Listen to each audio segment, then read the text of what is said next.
Bread sits quietly on the counter, a soft slice for breakfast, a quick sandwich when the day feels busy, a warm piece of toast when the house settles. It's simple, familiar, and often the food we trust without a second thought. Yet that picture shifts when you look a little closer.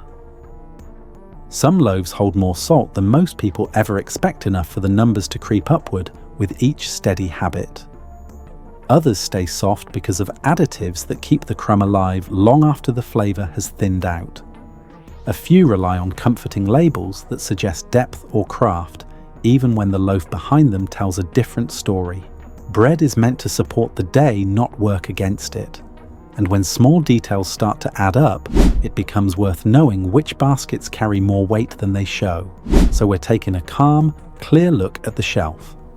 And we're revealing 7 breads you may want to think twice about before they reach the cutting board. 1 Hovis white starter dough. A knife moves through the first slice, and the loaf meets it with a firmness that feels slightly off. A small resistance, a hint of dryness, an edge that settles before the flavour even begins. Hovis white starter dough has been a familiar presence on shelves for years, but it carries a detail worth noting. According to Action on Salt's National Packaged Bread Survey, this loaf recorded one of the highest salt levels in its category, reaching about 1.48 grams per 100 grams. That figure sits well above the government salt target for standard bread, and its position in the rankings places it not just near the top, but firmly ahead of many loaves that look heavier, richer, or more seasoned. That number becomes clearer when viewed through everyday eating. The slice that feels gentle in the hand can hold more salt than expected, and the next slice adds to it without drawing attention. The loaf maintains a mild aroma, soft enough to encourage one more helping, yet each portion repeats the same pattern, a texture that appears ordinary while carrying a hidden load. That combination, light crumb, steady feel, high salt, forms a quiet contradiction at the center of the product. A simple meal rarely comes with calculation. Many people choose bread for its ease, not its measurement, and the flavor of this loaf does nothing to warm the palate. The crumb remains mild and neither sharp nor forceful, so the salt within it moves unnoticed. That subtlety is what makes the issue worth understanding. When a loaf tastes gentle, the mind assumes the salt must be modest. When the numbers tell a different story, the habit becomes the concern. Meanwhile, the recommended upper limit for daily salt intake hovers at around 6 grams, a level set to support steady blood pressure and reduce the long-term strain on the heart and arteries. 2 slices of this loaf can push a person close to 1/5 of that allowance before any spreads, fillings, or other meals enter the day. That proportion grows faster in older adults whose bodies often respond more sharply to salt and who may already manage conditions affected by intake levels. On closer review, the profile of Hovis white starter dough highlights a broader pattern within packaged bread. Softness, mild flavour, and everyday familiarity can mask the details that matter most. The crumb stays pale, the crust remains tidy, and the aroma is barely present, yet the salt sits at a level more commonly associated with foods considered bold or strongly seasoned. Bread is eaten differently from those foods. It appears in small moments throughout the day, each serving blending into the next. Its impact does not come from a single meal, but from the repetition that builds behind the scenes. The flavour of this loaf gives little warning. It arrives without a clear signal, moving through each bite with a calmness that feels safe. The structure stays, even the slice holds its shape, and the chew remains steady. Nothing in that experience suggests that the salt sits higher than recommended guidance, and that gap between taste and reality is what creates the quiet risk. Salt hidden inside a gentle flavour profile can be more influential than a food that announces itself. Over time, the numbers accumulate. Breakfast toast and afternoon sandwich, a small piece later in the day, none of these feel heavy. Yet each one participates in the same pattern. Salt does not need to taste strong to act strongly. It only needs to be present often enough for the body to register the sum. Hovis white starter Dough may look like a standard option in the aisle, yet its salt level sits at the center of its story. Understanding that number changes how the loaf fits into the day, and when a product eaten so frequently carries more weight than expected, the decision becomes more than preference. It becomes part of the long rhythm that health depends on. Due Crosta Mollica pane pugliese. Some breads look generous before you taste them, giving a sense of comfort that doesn't always hold. According to Action on Salt's National Packaged Bread Survey, Crosta and Mollica's pane pugliese reached about 1.3 grams of salt per 100 grams, one of the highest figures recorded among sliced loaves. That position places it near the top of the salt table, far above the level many people assume an artisan-style bread would carry. In contrast, the sensory shape of this loaf sets up a different expectation. The crust appears rustic with a slight bloom of colour that hints at depth. The crumb feels soft enough to press back gently under the fingers, and the first bite releases a warmth that seems promising. Once tasted, the flavour moves through, quickly settling into a clean but surprisingly narrow line. The salt holds the centre of the profile, tightening the taste rather than broadening it, and the chew leaves a softened edge that fades sooner than its appearance suggests. By comparison, the body responds to salt in ways that do not announce themselves straight away. When intake rises bit by bit, the kidneys must filter more fluid to keep the balance steady. Over many months, that routine becomes quieter but heavier work. Blood vessels narrow slightly, pressure inches upward, and the strain sits in places that do not send early warnings. The texture of the loaf may feel light, yet the numbers behind it can add a steady weight to the body's daily load. A line from Dr. Sonia Pombo campaign, lead at Action on Salt, captures the issue clearly. High salt intake is closely linked to raised blood pressure, which increases the risk of heart disease and stroke. She notes that many people consume more salt than they realize because staples like bread contribute to the total long before stronger tasting foods appear. That quiet accumulation is what turns a small choice into a long pattern. As the months pass, the habit of choosing a loaf like this can settle into the background.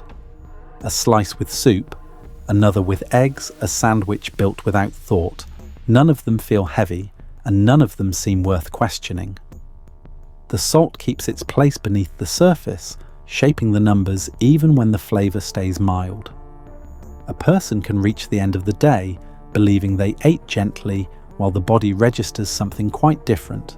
A small scene helps bring that forward. A man sits at the edge of his bed holding his side with a tight breath. The discomfort is sharp but unclear, a deep ache that refuses to settle. He runs through the usual causes in his mind, unsure of which one fits. After a moment, he glances toward the kitchen where the half-finished loaf rests in its paper sleeve. The crust still looks inviting, the crumb still seems soft, and nothing about its appearance hints at the strain it may have added. By the time he wonders whether his quiet routine held more salt than he realized, the pattern has already taken root. Salt does not cause sudden shocks. It shapes the background. A loaf that appears wholesome can guide the day in small increments, and the body follows that rhythm without complaint until the numbers push too far. The image of an artisan-style bread suggests softness and depth, yet the content behind pane pugliese tells a more grounded story, one where the flavour sits modestly while the salt does the heavier work. The next loaf continues this theme of hidden weight, but in a different direction. In the next story, we move from artisan to authentic style, and the picture shifts once again. 3 Boltonski premium bread. What does a loaf truly offer when its weight suggests richness, yet its flavour drifts in another direction? According to Action on Salt's packaged bread survey, Boltonski Premium Bread Chleb. Boltonski carries around 1.3 grams of salt per 100 grams, placing it among the saltiest loaves sold in shops. That position stands high enough to redraw the picture the packaging sets up, especially for those who expect depth rather than density. Beneath that, the loaf presents itself with a thick, compact crumb that looks as though time was involved. A slice sits heavy in the hand, firm at the edge, slightly rigid under the knife. Looking closer, the first bite leans heavily on salt rather than on grain, pushing forward a tight, concentrated note that sits in the mouth without unfolding.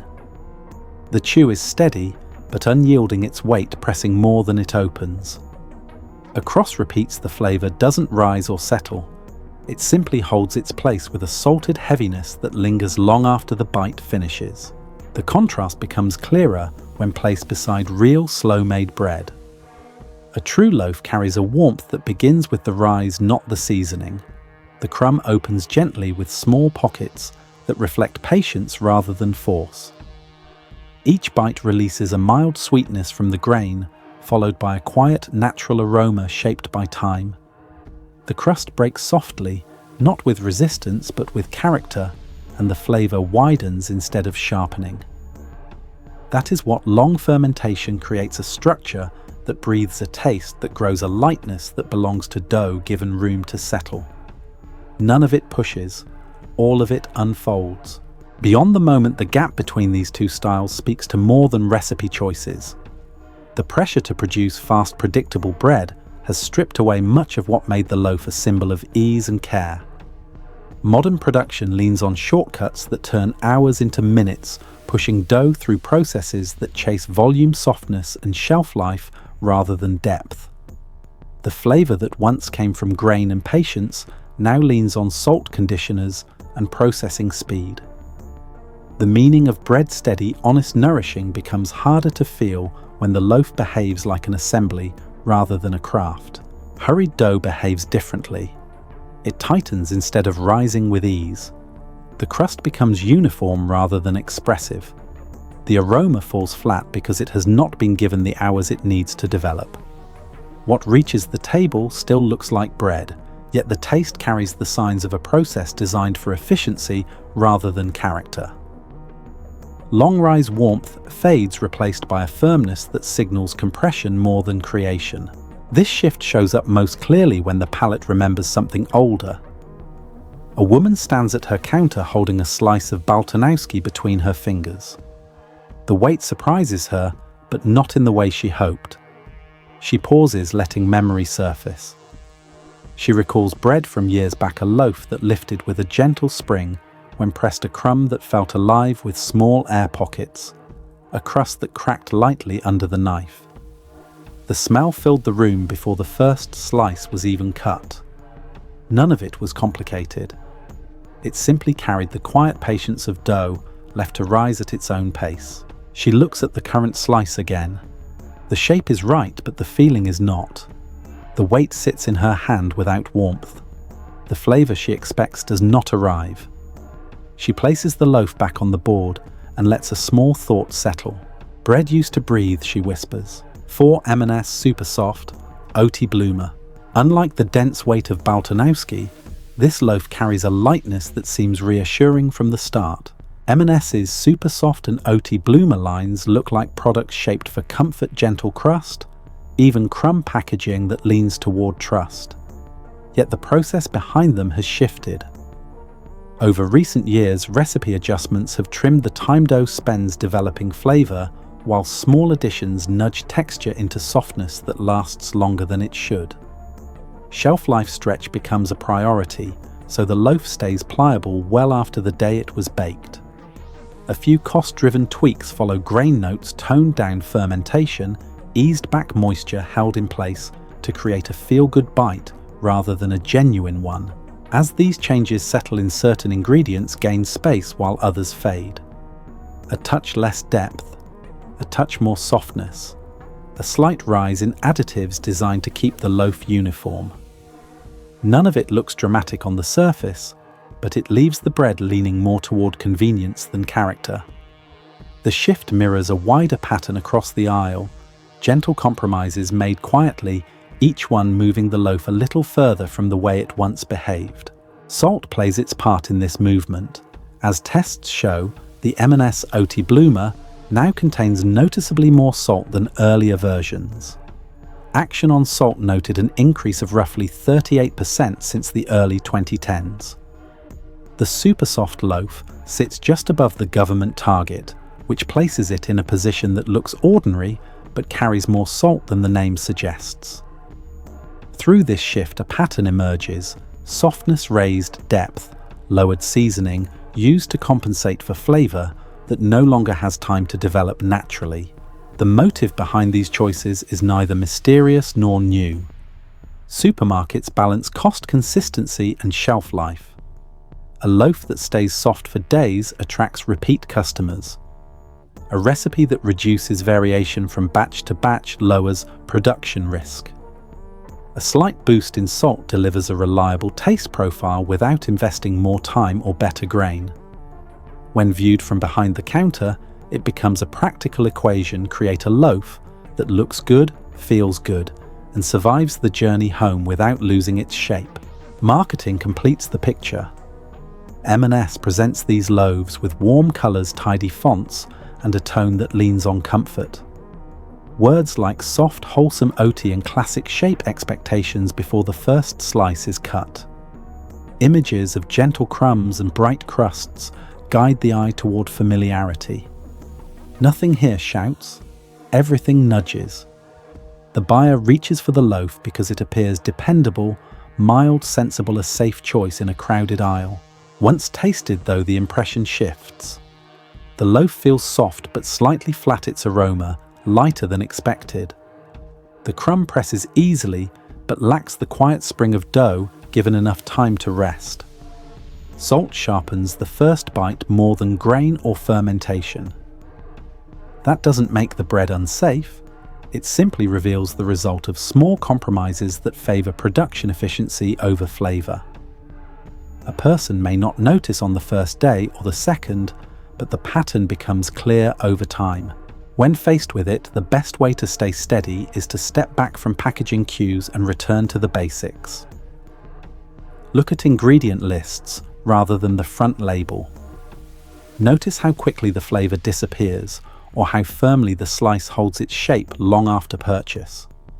Consider whether softness has been built through patience or through shortcuts. And remind yourself that a loaf worth choosing does not need to persuade you with promises. It shows its honesty in the way it tastes, not in how it is sold. 5 Sainsbury's medium wholemeal. Incidentally, when it comes to covering quiet changes with pleasant words, few do it quite like this loaf. Sainsbury's medium.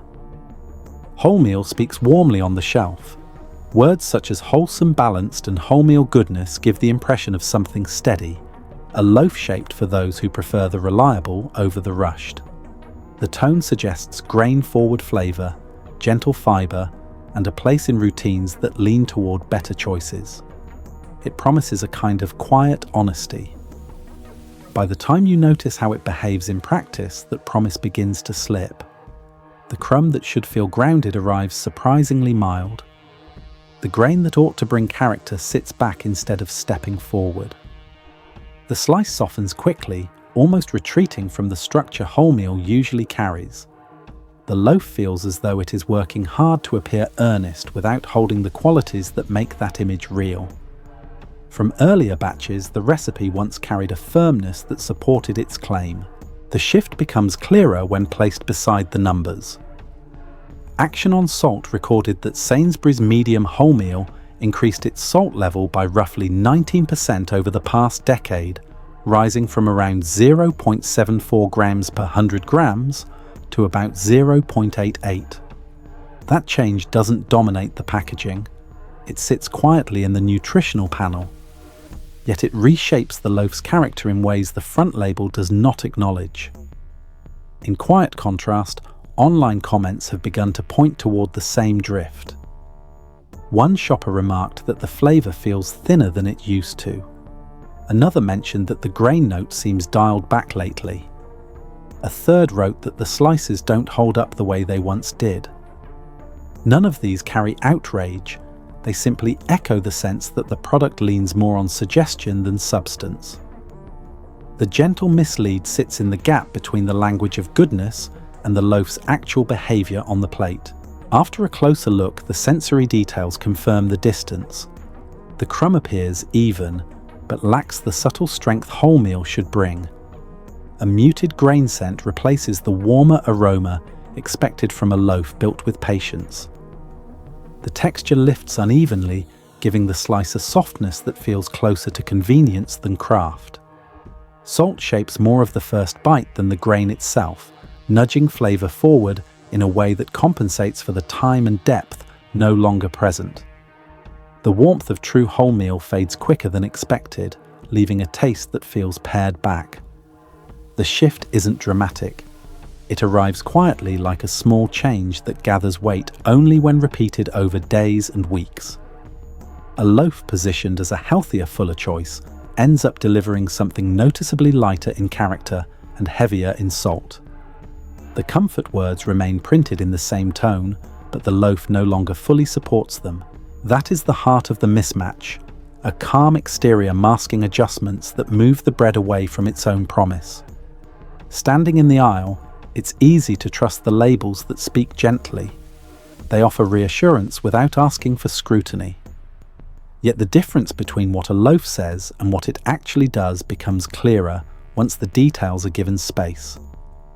Learning to pause even briefly opens the room to see past the softened wording. Some products drift without meaning to. Some adjust to keep pace with costs, and some find themselves holding a name that no longer matches their nature. For this loaf, the change sits in a small space between claim and reality. That space doesn't shout, it lingers. And sometimes it's the quiet gaps that deserve the longest look. 6 Kingsmill Mighty White. Very few loaves stay supple for so long without assistance, and this one sits firmly among them. Beneath the label, the recipe leans heavily on the tools of modern industrial baking stabilizers to hold shape emulsifiers to keep the crumb soft preservatives to steady the shelf life. As the list shows, compounds such as E471 and E472E help the dough behave in ways that time once handled on its own. Calcium propionate protects the loaf from aging too quickly. Sodium stearoyl lactylate lifts the structure to ensure it remains light regardless of how long it stays in the bag. None of these ingredients are unusual in packaged bread, but together they build a softness that owes more to formulation than fermentation. 2 short bursts of chewing reveal the result. The crumb presses inward with barely any resistance. The surface yields to the slightest pressure, returning to shape almost instantly. A long single bite carries this same softness forward without variation, giving the sense of dough that has been shaped for compliance rather than character. The flavor stays pale, slipping past the tongue with little depth, leaving the texture to do most of the work. Carried forward, this kind of engineered softness speaks to a different relationship with bread, one shaped around predictability. Extended shelf life, unwavering texture, and a mild, consistent bite matter greatly in large-scale production. A loaf that stays fresh-looking for days reduces waste. A crumb that never turns firm encourages repeat purchase. A structure that remains identical from batch to batch reassures customers who prefer ease to complexity. Over the long run, these traits make economic sense. Over the long run, though, the body reacts to this style of food differently from how it responds to a simpler loaf. Ultra-processed products tend to encourage quicker eating because the texture demands less work from the mouth. The satiety signal takes longer to arrive, which can quietly nudge people toward larger portions.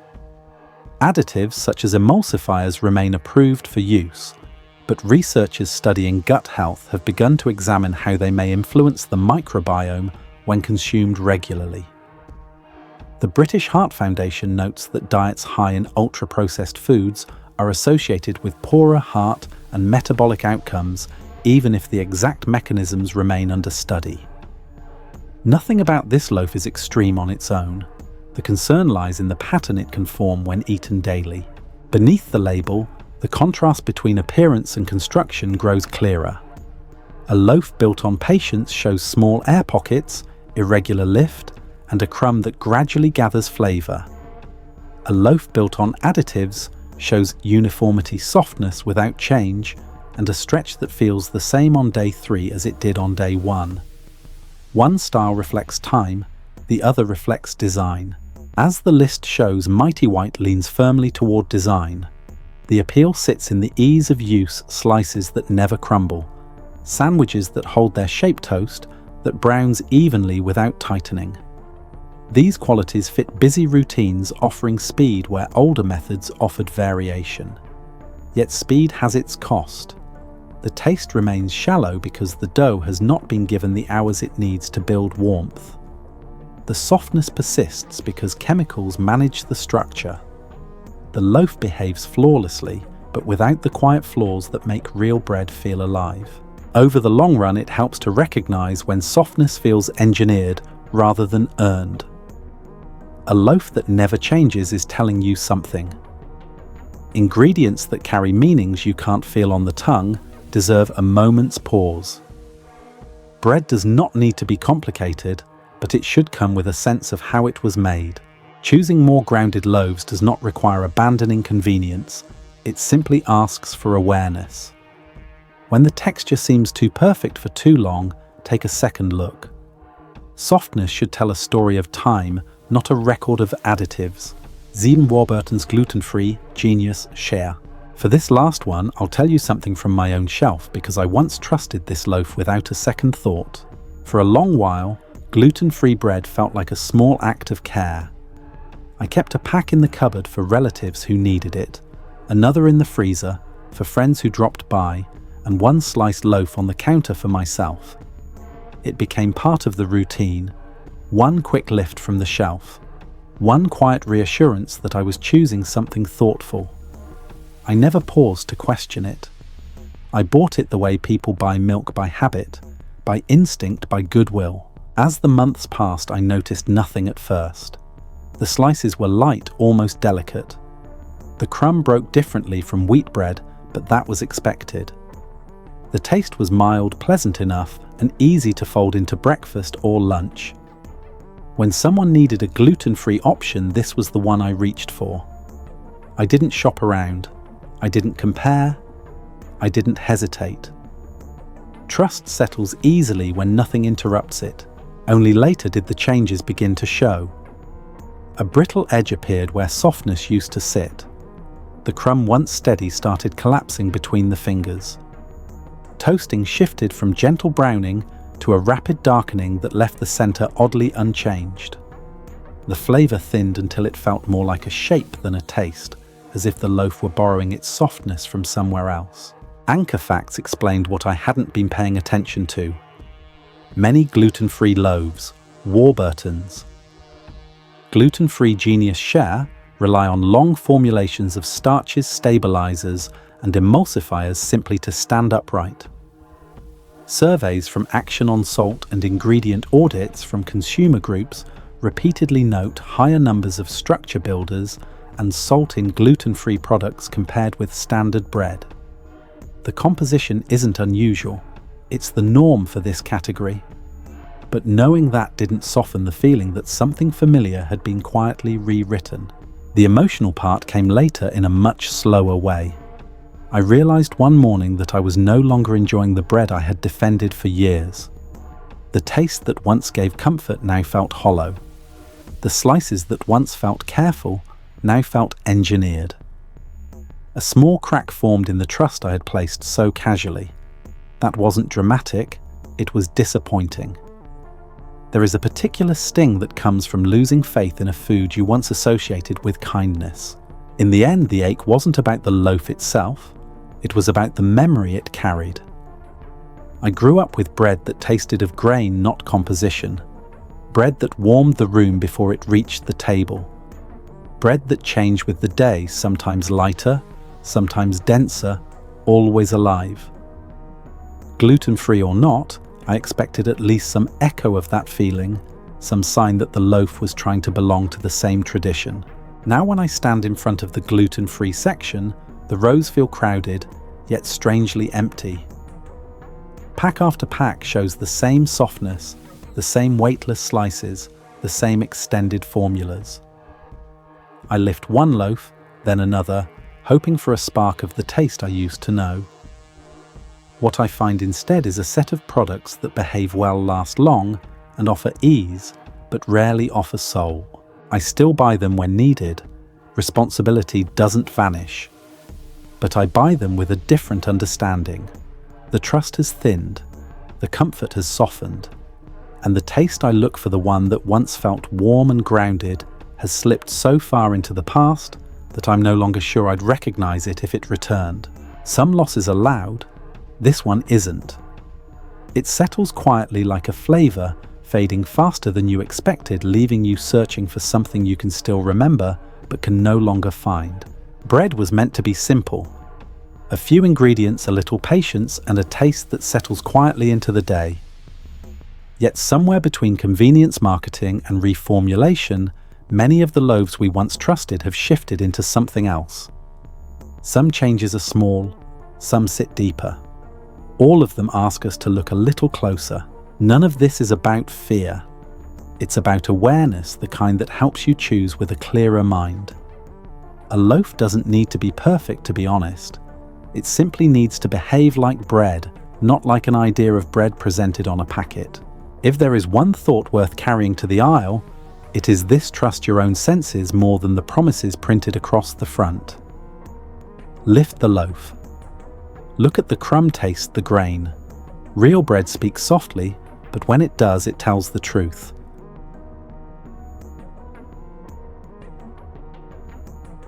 This video does not promote division within the United States or encourage segregation. All content is presented for the purpose of exploration, analysis, and fostering discussion based on current events, public sentiment, and social trends. We fully respect the United States Constitution and all federal regulations. If today analysis made you think, drop a comment so we can keep the conversations going. And don't forget to like, subscribe, and hit the bell so you will never miss our next independent deep dive.